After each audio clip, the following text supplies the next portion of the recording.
The night had set in dark and chilling, as Frances Wharton, with a beating heart but light step, moved through the little garden that lay behind the farmhouse which had been her brother's prison, and took her way to the foot of the mountain, where she had seen the figure of him she supposed to be the peddler. It was still early, but the darkness and the dreary nature of a November evening would, at any other moment, or with less inducement to exertion, have driven her back in terror to the circle she had left. Without pausing to reflect, however, she flew over the ground with a rapidity that seemed to bid defiance to all impediments, nor stopped even to breathe until she had gone half the distance to the rock that she had marked as the spot where Birch made his appearance on that very morning. The good treatment of their women is the surest evidence that a people can give of their civilization, and there is no nation which has more to boast of it in this respect than the Americans. Frances felt but little apprehension from the orderly and quiet troops who were taking their evening's repast on the side of the highway, opposite to the field through which she was flying. They were her countrymen, and she knew that her sex would be respected by the Eastern militia, who composed this body. But in the volatile and reckless character of the Southern horse she had less confidence. Outrages of any description were seldom committed by the really American soldiery, but she recoiled with exquisite delicacy from even the appearance of humiliation. When therefore she heard the footsteps of a horse moving slowly up the road, she shrank timidly into a little thicket of wood which grew around the spring that bubbled from the side of a hillock near her. The vidette, for such it proved to be, passed her without noticing her form, which was so enveloped as to be as little conspicuous as possible, humming a low air to himself, and probably thinking of some other fair that he had left on the banks of Potomac. Frances listened anxiously to the retreating footsteps of his horse, and as they died upon her ear she ventured from her place of secrecy, and advanced a short distance to the field, where, startled at the gloom and appalled with the dreariness of the prospect, she paused to reflect on what she had undertaken.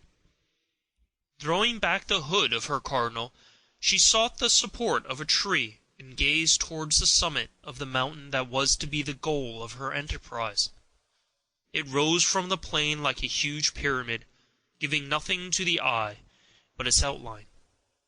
The pinnacle could be faintly discerned in front of a lighter background of clouds, between which a few glimmering stars occasionally twinkled in the momentary brightness, and then gradually became obscured by the passing vapor that was moving before the wind at a very distance below the clouds themselves. Should she return, Henry and the peddler would most probably pass the night in fancied security upon the very hill towards which she was straining her eyes, in the vain hope of observing some light that might encourage her to proceed. The deliberate, and what to her seemed cold-blooded, project of the officer for the recapture of the fugitives still rang in her ears, and stimulated her to go on, but the solitude into which she must venture, the time, the actual danger of the ascent, and the uncertainty of her finding the hut, or what was still more disheartening, the chance that it might be occupied by unknown tenants, and those of the worst description, urged her to retreat. The increasing darkness was each moment rendering objects less and less distinct, and the clouds were gathering more gloomily in the rear of the hill, until its form could no longer be discerned. Frances threw back her rich curls with both hands on her temples, in order to possess her senses in their utmost keenness. But the towering hill was entirely lost to the eye. At length she discovered a faint and twinkling blaze in the direction in which she thought the building stood, that by its reviving and receding luster might be taken for the glimmering of a light.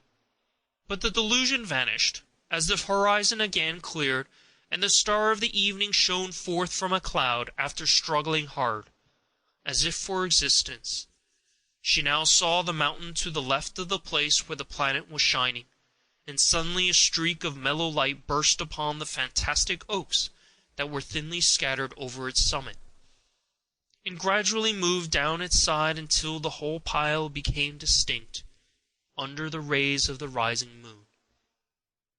Although it would have been physically impossible for our heroine to advance without the aid of the friendly light, which now gleamed on the long line of level land before her, yet she was not encouraged to proceed. If she could see the goal of her wishes, she could also perceive the difficulties that must attend her reaching it. While deliberate in distressing incertitude, now shrinking with the timidity of her sex and years from enterprise, and now resolving to rescue her brother at every hazard, Frances turned her looks towards the east, in the earnest gaze at the clouds which constantly threatened to involve her again in comparative darkness. Had an adder stung her, she could not have sprung with greater celerity than she recoiled from the object against which she was leaning, and which she for the first time noticed. The two upright posts, with a crossbeam on their tops, and a rude platform beneath, told but too plainly the nature of the structure. Even the cord was suspended from the iron staple, and was swinging to and fro in the night air. Frances hesitated no longer, but rather flew than ran across the meadow, and was soon at the base of the rock, where she hoped to find something like a path to the summit of the mountain. Here she was compelled to pause for breath, and was improved the leisure by surveying the ground about her. The ascent was quite abrupt, but she soon found a sheep path that wound among the shelving rocks and through the trees, so as to render her labor much less tiresome than it otherwise would have been.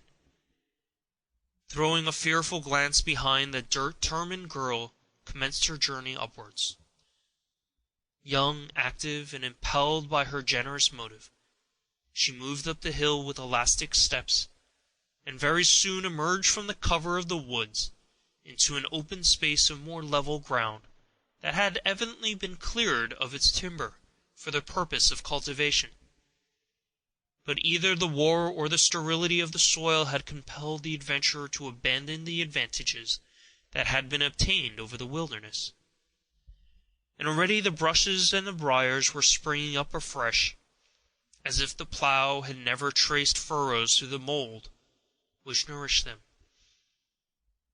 Frances felt her spirits invigorated by the faint vestiges of the labor of man, and she walked up the gentle acclivity with renewed hopes of success.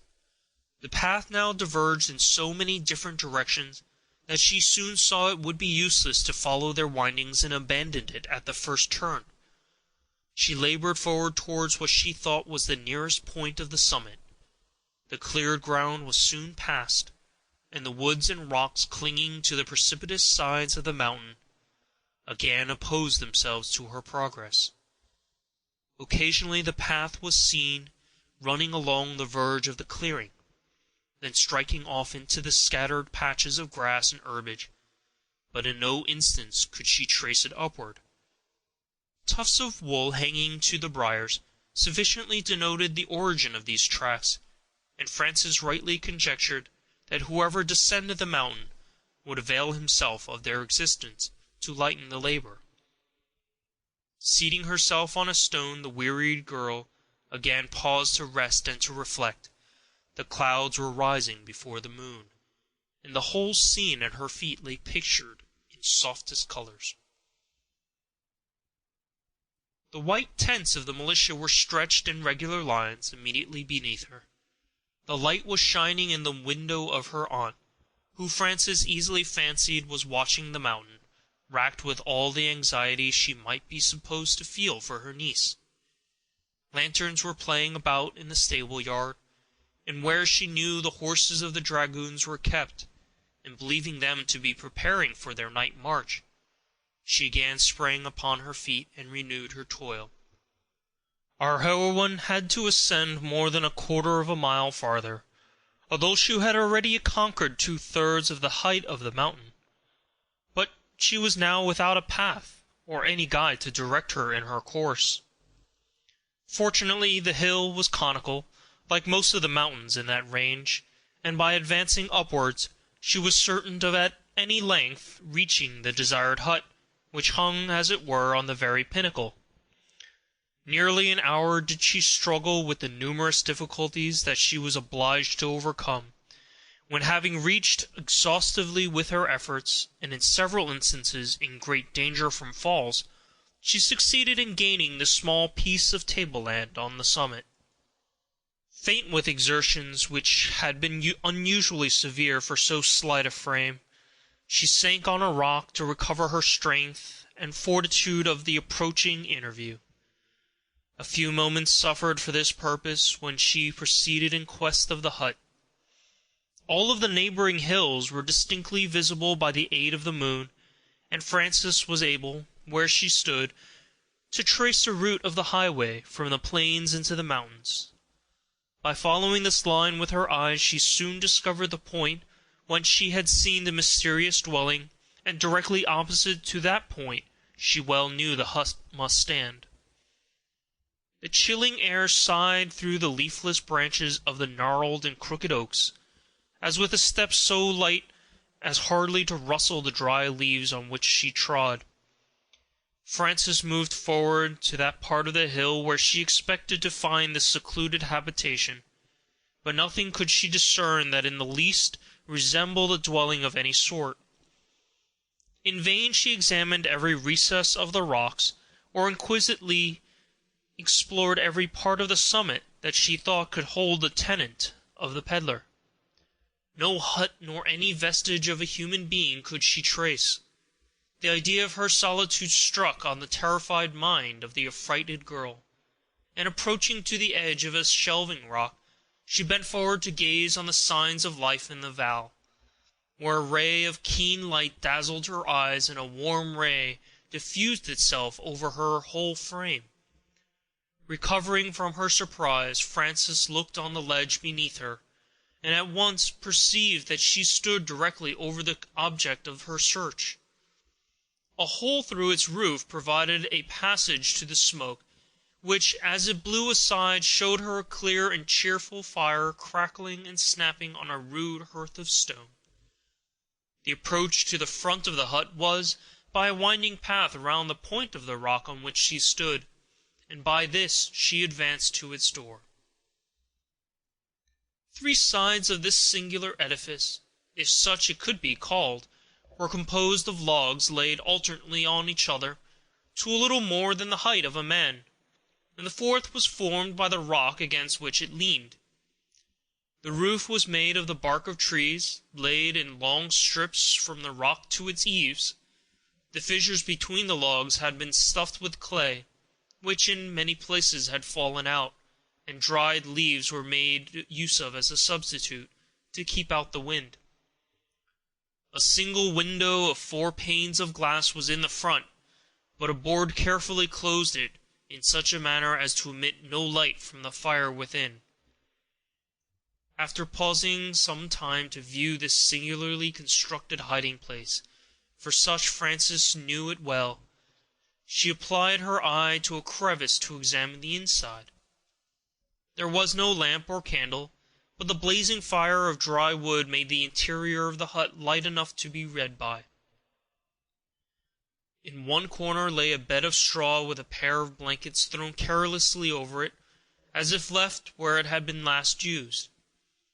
Against the wall and rock were suspended, from pegs forced into the crevices, various garments, and such as were apparently fitted for all ages and conditions, and for either sex.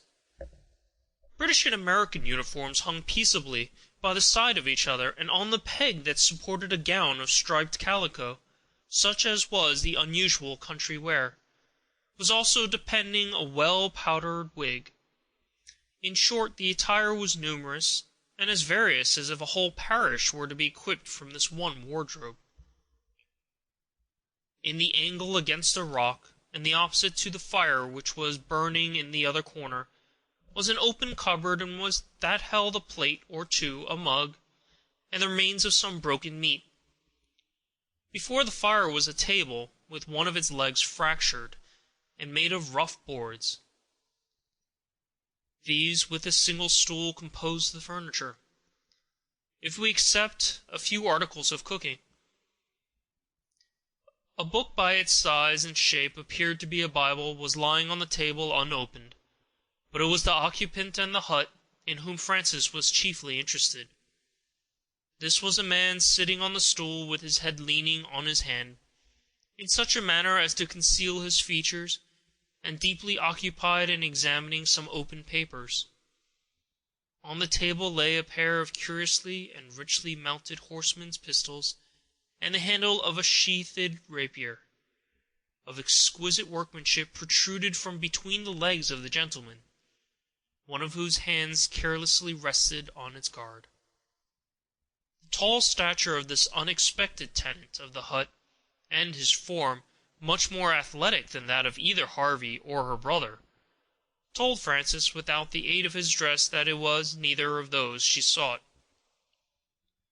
A close surtout was buttoned tight in the throat of the stranger, and parted at his knees, showed breeches of a buff, with military boots and spurs.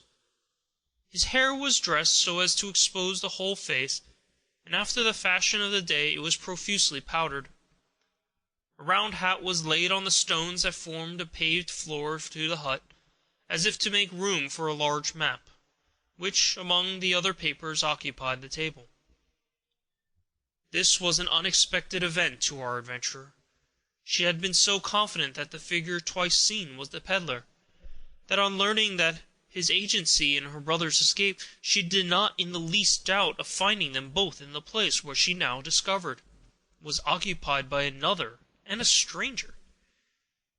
She stood earnestly looking through the crevice, hesitating whether to retire, or to wait with the expectation of meeting Henry, as the stranger moved his hand from before his eyes and raised his face, apparently in deep musing, when Frances instantly recognized the benevolent and strongly marked but composed features of Harper.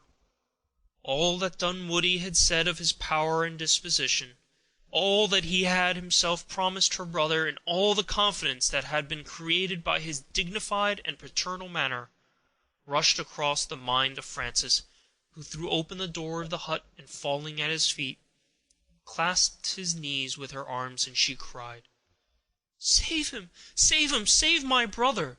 Remember your promise, and save him!" Harper had risen as the door opened, and there was a slight movement of one hand towards his pistols, but it was cool and instantly checked. He raised the hood of the cardinal, which had fallen over her features, and exclaimed with some uneasiness, "Miss Wharton! But you cannot be alone!" "There is none here but my God and you, and by his sacred name I conjure you to remember your promise and save my brother." Harper gently raised her from her knees and placed her on the stool, begging her at the same time to be composed, and to acquaint him with the nature of her errand. This Frances instantly did, ingenuously admitting him to the knowledge of all her views in visiting that lone spot at such an hour and by herself.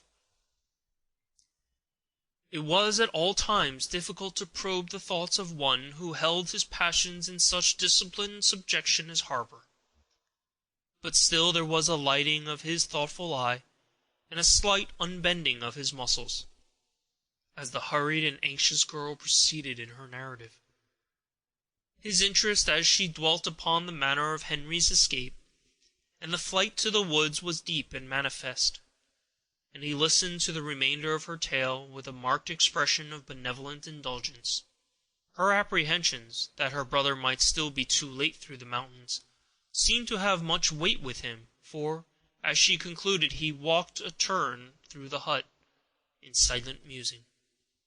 Frances hesitated, and unconsciously played with the handle of one of the pistols, and the paleness that her fears had spread over her fine features began to give place to a rich tint, as after a short pause she added, "We cannot depend much on the friendship of Major Dunwoodie, but his sense of honor is so pure, that notwithstanding his feelings, his desire to serve us, he will conceive it to be his duty to apprehend my brother again. Besides, he thinks there will be no danger in doing so, as he relies greatly on your interference." "Oh, mine?" said Harper, raising his eyes in surprise. "Yes, on yours. When we told him of your kind language, he at once assured us all that you had the power, and if you had promised, would have the inclination to procure Henry's pardon." "Said he more?" asked Harper, who appeared slightly uneasy. "Nothing but reiterated assurances of Henry's safety. Even now he is in quest of you. Miss Wharton, that I bear no mean part in the unhappy struggle between England and America, I might now be useless to deny. You owe your brother's escape this night to my knowledge of his innocence and the remembrance of my word. Major Dunwoodie is mistaken when he says that I might openly have procured his pardon. I now, indeed, can control his fate, and I pledge to you a word that has some influence with Washington, that means shall be taken to prevent his recapture. But from you also I exact a promise that this interview, and all that has passed between us, remain confined to your own bosom, until you have my permission to speak upon the subject." Frances gave the desired assurance, and he continued, "The peddler and your brother will soon be here, but I must not be seen by the royal officer, or the life of Birch might be the forfeiture." "Never!" cried Frances ardently. "Henry could never be so base as to betray the man who saved him." "It is no childish game that we are now playing, Miss Wharton. Men's lives and fortunes hang upon slender threads, and nothing must be left to accident that we can guard against. Did Sir Henry Clinton know that the peddler had communion with me, and under such circumstances the life of the miserable man would be taken instantly. Therefore, as you value human blood, or remember the rescue of your brother, be prudent and be silent. Communicate what you know to them both, and urge them to instantly departure. If they can reach the last pickets of our army before morning, it shall be my care there are none to intercept them. There is better work for Major Dunwoodie than to exposing the life of his friend." While Harper was speaking, he carefully rolled up the map he had been studying, and placed it, together with sundry papers that were also open, into his pocket. He was still occupied in this manner when the voice of the peddler, talking in unusually loud tones, was heard directly over their heads. "Stand further this way, Captain Wharton, and you can see the tents in the moonshine. Let them mount and ride. I have a nest here that will hold us both, and we will go in at our leisure." "And where is this nest? I confess that I have eaten but little the last 2 days, and I crave some of your cheer you mention." "Humph!" said the peddler, exerting his voice still more. "Hem! This fog has given me a cold, but move slowly, and be careful not to slip, or you may land on the bayonet of the sentinel on the flats. 'Tis a steep hill to rise, but one can go down it with ease." Harper pressed his finger on his lip to remind Frances of her promise, and taking his pistols and hat so that no vestige of his visit remained, he retired deliberately to a far corner of the hut, where, lifting several articles of dress, he entered a recess in the rock, and letting them fall again, was hidden from view. Frances noticed by the strong firelight as he entered that it was a natural cavity and contained nothing but a few more articles of domestic use. The surprise of Henry and the peddler of entering and finding Frances in possession of the hut may be easily imagined. Without waiting for the explanation or questions, the warm-hearted girl flew into the arms of her brother and gave a vent to her emotions in tears. But the peddler seemed struck with very different feelings. His first look was at the fire, which had been recently supplied with fuel. He then drew upon a small drawer of the table, and looked a little alarmed at finding it empty. "Are you alone, Miss Fanny?" he asked in a quick voice. "You did not come here alone?" "As you see me, Mr. Birch," said Frances, raising herself from her brother's arms, and turning an expressive glance towards the secret cavern, and the quick eye of the peddler instantly understood. "But why and wherefore are you here?" exclaimed her astonished brother. "And how knew you of this place at all?" Frances entered at once into a brief detail of what had occurred at the house since their departure, and the motives which induced her to seek them. "But," said Birch, "why follow us here, when we were left on the opposite hill?" Frances related the glimpse that she had caught of the hut and the peddler, in her passage through the Highlands, and as well as her view of him on that day, and her immediate conjecture that the fugitives would seek the shelter of this habitation for the night. Birch examined her features as, with open ingenuousness, she related the simple incidents that had made her mistress of this secret; and as she ended, he sprang upon his feet, and striking the window with his stick in his hand, demolished it at a blow. "'Tis but little luxury or comfort that I know," he said, "but even that little cannot be enjoyed in safety, Miss Wharton," he added, advancing before Frances, and speaking with the bitter melancholy that was common to him. "I am hunted through these hills like the beast of the forest, but whenever I, tired with my toils, I can reach this spot, poor and dreary as it is, I can spend my solitary nights in safety. Will you aid to make the life of a wretch still more miserable?" "Never!" cried Frances with fervor.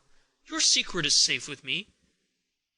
"Major Dunwoodie," said the peddler, slowly turning an eye upon her that read her soul. Frances lowered her head upon her bosom, for a moment in shame, then elevating her fine and glowing face, she added with enthusiasm, "Never, never, Harvey, as God may hear my prayers!" The peddler seemed satisfied as he drew back, and, watching his opportunity, unseen by Henry, slipped behind the screen, and entered the cavern. Frances and her brother, who thought his companion had passed through the door, continued conversing on the latter's situation for several minutes, when the former urged the necessity of expedition on his part in order to precede Dunwoodie, from those whose sense of duty they knew they had no escape. The captain took out his pocket-book, wrote a few lines with his pencil, then folding the paper, he handed it to his sister. "Frances," he said, "you have this night proved yourself to be an incomparable woman, and as you love me, give that unopened to Dunwoodie, and remember that 2 hours may save my life." I will, but why delay? Why not fly and improve those precious moments?" "Your sister says well, Captain Wharton," exclaimed Harvey, who had re-entered unseen. "We must go at once. Here is food to eat as we travel." "But who is to see this fair creature in safety?" cried the captain. "I can never desert my sister in such a place as this." Leave me," said Frances. "I can descend as I came up. Do not doubt me. You know not my courage nor my strength." "I have not known you, dear girl, it is true; but now, as I learn your value, can I quit you here? Never, never!" "Captain Wharton," said Birch, throwing open the door, "you can trifle with your own lives, if you have many to spare, but I have but one, and must nurse it. Do I go alone or not?" "Go, go, dear Henry," said Frances, embracing him. "Go. Remember our father. Remember Sarah." She waited not for his answer, but gently forced him through the door, and closed it with her own hands. For a short time there was a warm debate between Henry and the peddler, but the latter finally prevailed, and the breathless girl heard the successive plunges as they went down the sides of the mountain at a rapid rate. Immediately after the noise of their departure had ceased, Harper reappeared. He took the arm of Frances in silence, and led her from the hut. The way seemed familiar to him, for, ascending to the ledge above them, he led his companion across the tableland tenderly, pointing out the little difficulties in their route, and cautioning her against injury. Frances felt, as she walked by the side of this extraordinary man, that she was supported by one of no common stamp. The firmness of his step and the composure of his manner seemed to indicate a mind settled and resolved. By taking a route over the back of the hill, they descended with great expedition, and but little danger. The distance it had taken Frances an hour to conquer was passed by Harper and his companion in 10 minutes, and they entered the open space already mentioned. He struck into one of the sheep paths, and, crossing the clearing with rapid steps, they came suddenly upon a horse, caparisoned for a rider of no mean rank. The noble beast snorted and pawed the earth as his master approached, and replaced the pistols in the holsters. Harper then turned, and taking the hand of Frances, spoke as follows: "You have this night saved your brother, Miss Wharton. It would not be proper for me to explain why there are limits to my ability to serve him, but if you can detain the horse for 2 hours, he is assuredly safe.